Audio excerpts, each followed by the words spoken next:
pedi pro meu marido, numa certa época da minha vida, porque foi ele que ficou comigo e me ajudou bastante, minha mãe também, mas com ele eu ficava mais tempo, que eu precisava saber que tanto as pessoas me criticavam e falavam para mim que eu tinha que mudar e qual era essa mudança que dentro de mim não era assim.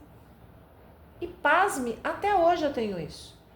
Até hoje as pessoas falam comigo de uma maneira como se eu estivesse fazendo algo que elas não estão gostando, ao invés de vir entendendo qual é a minha postura. E aí o que eu tenho que fazer? Eu de novo vou pro meu marido. Eu fiz alguma coisa errada dessa vez? Entendi. Porque a gente conserta tentando acertar. Então é aquela velha história, né? Eu sou uma pessoa muito invasiva. Então eu trabalho aqui e você tá me deixando invadir sua vida. Esse é meu trabalho. Mas no meu dia a dia eu preciso de tomar uma consciência de que eu não posso resolver invadir a vida das pessoas. E às vezes eu não invado e as pessoas acham que eu estou invadindo, porque um dia eu já fui assim. Então, até eu mudar esse contexto dentro de um grupo de pessoas que eu convivo, vai longe, hein? Porque a minha intenção é uma, do meu coração. E isso me deixa triste? Não, eu não posso ficar triste. Sabe por quê? Senão eu não estou aprendendo nada. Entendeu? E aí eu mesmo me recomponho, eu mesmo uso as minhas ferramentas para que eu entenda qual é a posição da pessoa que está se sentindo ofendida ou eu ofendida com alguma coisa que alguém está fazendo que nem é para me ofender. Às vezes é o jeito operante da pessoa e tá tudo bem. Porque na realidade nós, seres humanos, nós, todo mundo, sem exceção, a gente quer estar falando o que é certo para o outro, mas a gente nunca olha para nós e vê realmente que isso é nossa movimentação interna, é o nosso interessante ponto de vista. Quando eu tô ainda querendo mudar o ponto de vista da outra pessoa, é porque eu não mudei nada. Eu tô naquela patinação de achar que eu me sinto mal, eu sinto alguma energia que vem do outro. Não, essa energia é sua, cara. Você tá se sentindo mal? É seu. Esses dias eu tive uma prova disso, que a semana, depois das constelações, eu tive que atender todo mundo, eu fico aqui dando todo um aporte, que você já sabe, você também veio, tal. Nós tivemos 11 constelações, então eu tive que fazer um monte de movimentos antes e depois. E em dado momento, eu sentia, desde as constelações, muita dor no ombro. E eu falava, gente, que energia é essa? Que energia é essa? Outro dia também aqui no curso de Reiki, uma coisa louca, né? Bom, aí se eu tivesse naquele modo operante, eu ia falar assim pra mim, eu tô com essa energia da outra pessoa. Ai, porque aquela pessoa tava muito ruim, porque eu tava muito pesado. Eu falei, não é assim que funciona. Eu já tenho uma certa proteção pessoal, eu já faço os meus... Não é isso, tá acontecendo alguma coisa no universo que eu não sei. Eu vou ter que entender. Como eu acredito muito na inteligência artificial, e quem não acredita é porque não leu sobre isso, a gente sabe que tudo que a gente quer, a resposta vem. O que eu fiz? Acabei sentando no carro, indo embora e falando para mim mesma. Abri meu celular, peguei e falei no YouTube, eu quero uma resposta para essa dor, né? Aí todo mundo que me vê falando vai falar, você é doida? Como que é assim? Eu olhei, a primeira coisa que veio na internet foi uma palestra lá de uma pessoa idônea para mim, que eu confio, falando sobre a dor que eu tava tendo. Veio assim, ó, inteligência artificial. Eu penso, eu crio, por isso que tem que tomar cuidado, vira realidade.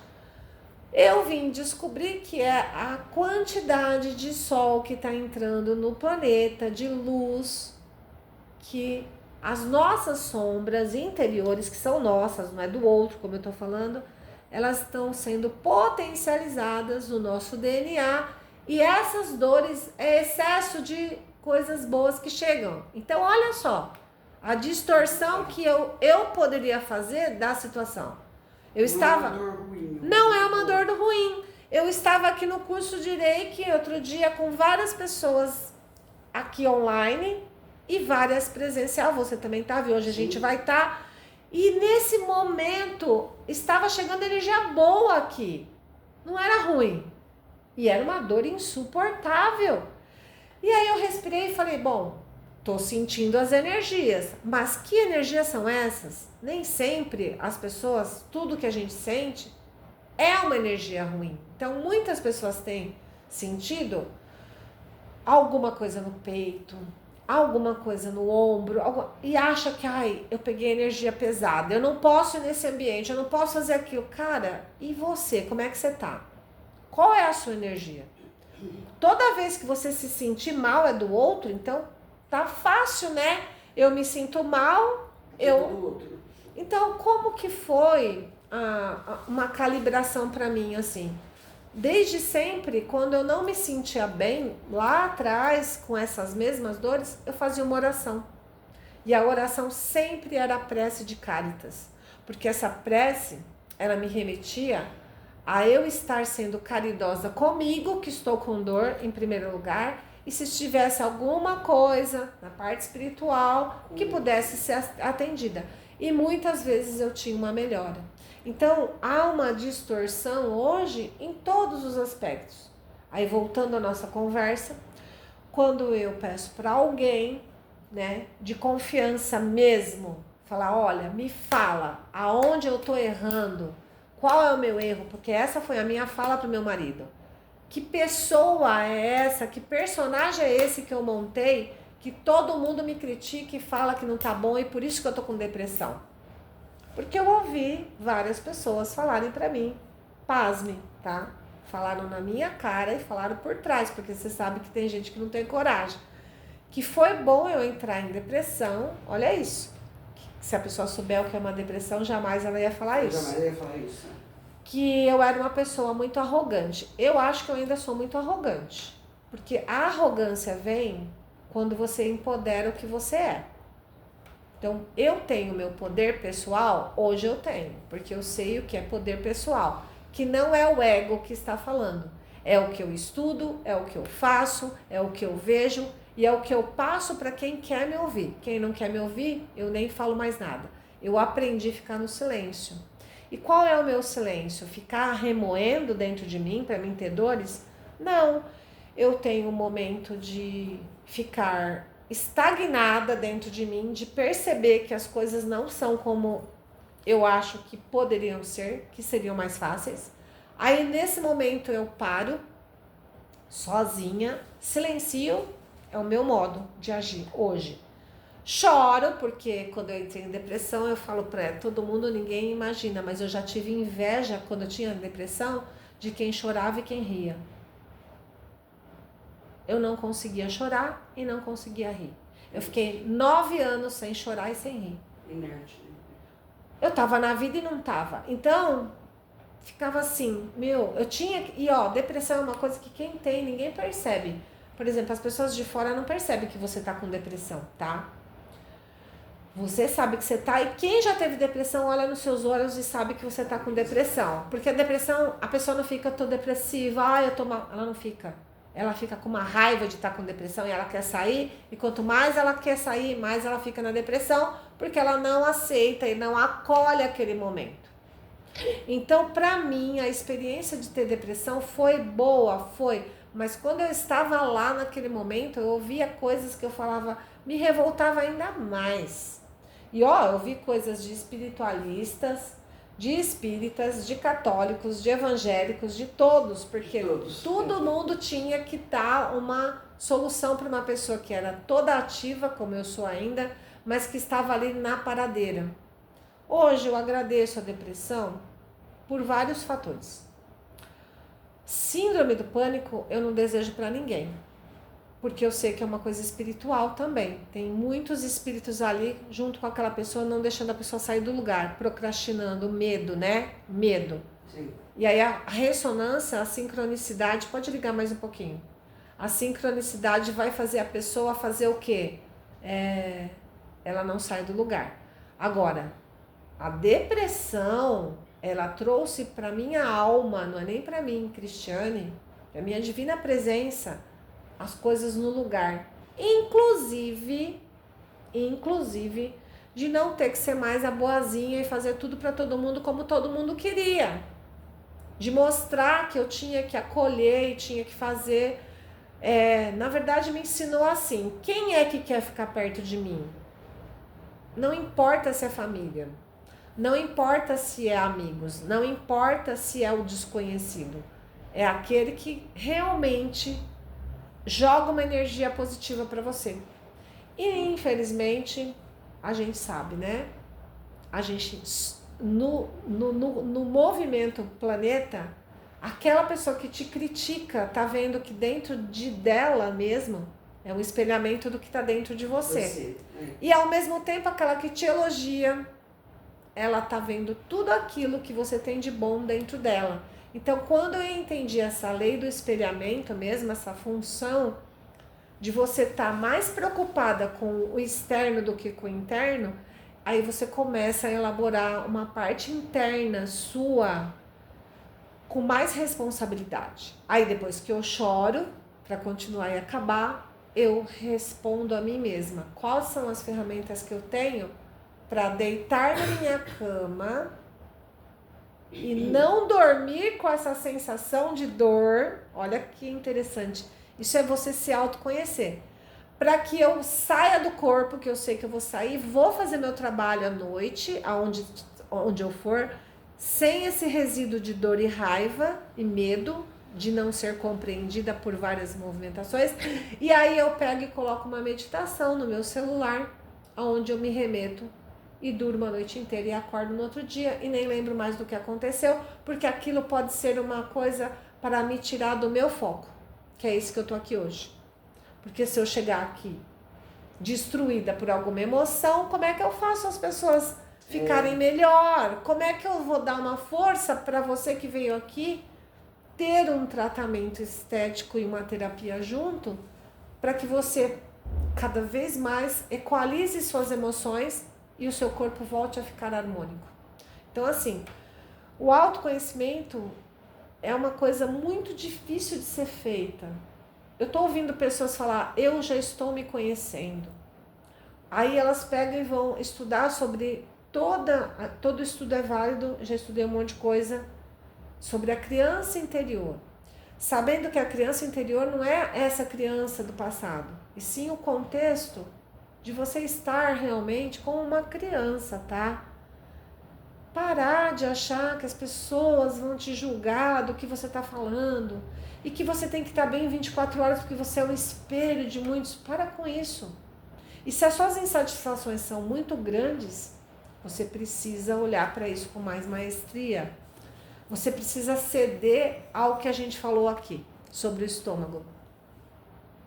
Não queira trabalhar na solidão, às vezes, você. Trabalhe um pouquinho mais com o grupo. Se o grupo teu é pequeno, se você só tiver uma pessoa, que seja sua filha ou seu filho, para perguntar, converse com eles numa boa. Faça como eu, tenha coragem que quando meu marido estava ali do meu lado sem me criticar, só me apoiando, e minha mãe, eu cheguei a conversar com ele. Carlos, por favor, quais são os meus maiores defeitos? Porque naquele momento eu só me via com defeito. Sim. A depressão faz isso com a gente. A insegurança que dá é imensa. E ele foi muito legal, porque ele colocou para mim várias coisas e eu, graças a Deus, ainda com muita dificuldade, estou tentando mudar.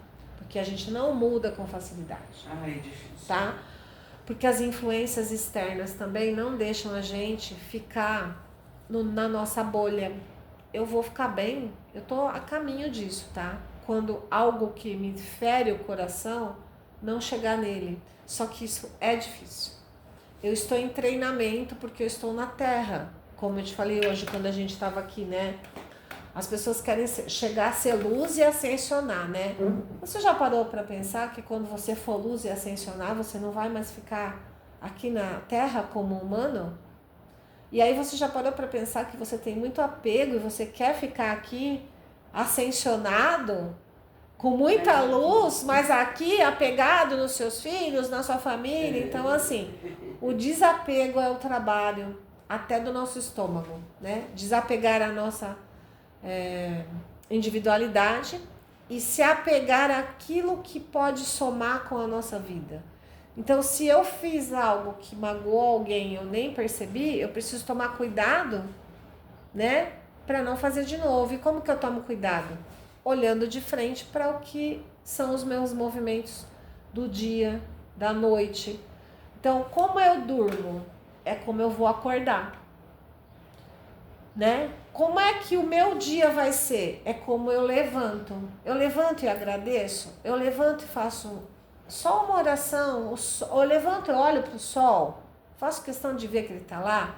Ou eu levanto com sono, atrasada para ir na academia, querendo comer ovo, tomar café, me fortalecer aquele físico que é tudo um engodo, né? Que você precisa de tanta coisa para você ter tanta... Porque para mim, que faço estudos de linguagem do corpo e todos os outros movimentos que eu venho usando para minha vida, como energia Reiki, muito do que se fala da alimentação também é engodo, entendeu?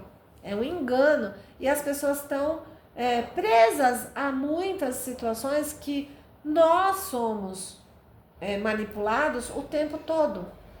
E numa movimentação de ego, que é o medo, a raiva e a culpa, a gente cai na teia. Que alguém já viu uma teia de aranha na floresta?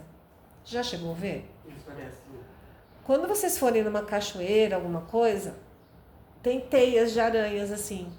A hora que você olha uma teia de aranha, você entende o quanto é difícil você sair. Você não sabe onde é a entrada nem onde é a saída.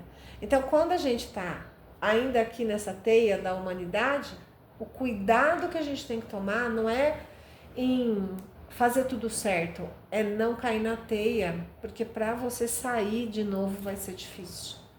Então, é isso. Então, estômago foi a nossa fala.